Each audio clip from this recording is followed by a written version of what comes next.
The galaxy was in turmoil. The Axiom Warfleet had been tearing through uncharted space in a mad expansion spree. We, the United Senates of Species, had tried to reason with them, even threatening them with arms. But they were relentless. Their ambition knew no bounds, and they simply wouldn't care. When they arrived in the humans' home system, Sol, as we later learned, we wept. It was negligence on our part that we hadn't found them earlier. We could have warned them of the impending danger. We could have tried to save them, but by the time we discovered them, it was too late. The humans, a youngling species, had been unknown to us. We watched with dread as the massive Axiom Warfleet came out of warp in their system. Surely, like all other pre-ascension races, they would meet the invaders with primitive arms and fight to the last, only to be conquered. Or so we thought. Something unexpected happened. When the Axiom landed their ships to assert dominance, both we and they expected the ground troops to be met with stiff resistance and whatever primitive weapons the natives had. But instead, they were met with cheers, friendly smiles, parades, and an array of exotic foods and beverages. It is extremely difficult to conquer someone when they are too busy throwing a celebration in your name, much less shooting a friendly face offering you many gifts. We watched with curiosity and awe. We thought that perhaps a few cycles later, the Axiom would continue their conquest of this system. But again, we were wrong. The Warfleet stopped on Sol 3, Earth. One had never seen an Axiomian enjoying themselves so much before. But all good things come to an end, of course. Soon the Warfleet prepared to leave, not without parting some gifts of their own in return to this extraordinarily friendly species, and we were relieved. News of this new fledgling race that survived the Axiom spread like wildfire. Countless species of the United Senates of Species flocked to see them with interest, and were all met with the same enthusiasm as the Axiom. Many would say it was a very enjoyable experience. The humans' homeworld had lighter gravity than the galactic standard. The pollution was more than acceptable, and many things there were harmless to most members of the United Senates. Themselves seemed to have drawn the short stick of evolution on the galactic scene. Many tests done on volunteers concluded that humans were subpar to nearly every sentient race on the galactic stage. Dozens of things could easily come to one's mind when asked why humans are simply less evolved than other species.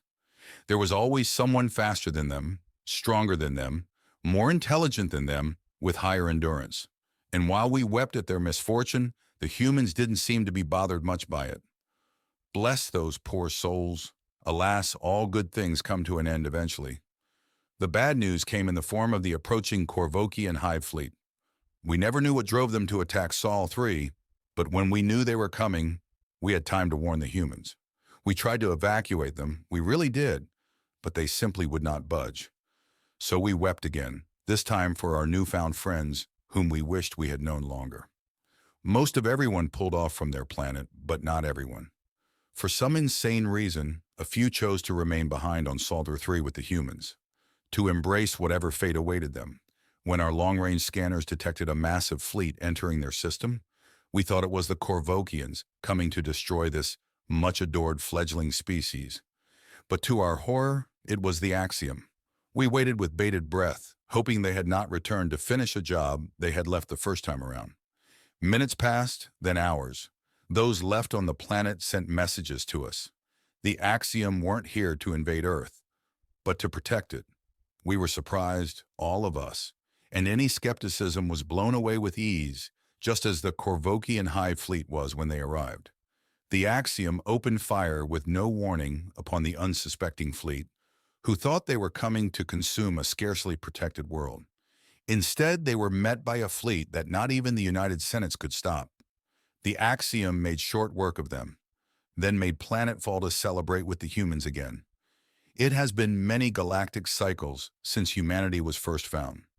Thanks to their intense curiosity and ease at becoming friends with others, you can find a human almost anywhere, from the sleaziest of Morahan bars to the Grand Academy of the Axiom military, no doubt studying their own tactical brilliance.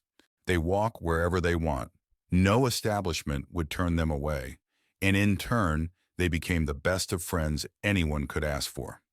What is the best way to completely and utterly destroy your enemies? We asked the three final contestants. Billions of pairs of eyes were glued to them, watching both live at the hall and on their screens. The tension in the room was palpable. "Consume them whole," the Korvokian representative answered, chittering their mandibles. The crowd murmured in agreement. The Korvokians were known for their ruthless efficiency and insatiable appetite for conquest. "Glass their planets into smithereens," the Axiom representative grinned with confidence, certain of his victory. The crowd applauded and there were some cheers. The Axiom, with their formidable Warfleet, had made a name for themselves through sheer destructive power. Then it was the human's turn. He looked over to the other contestants, then at the crowd.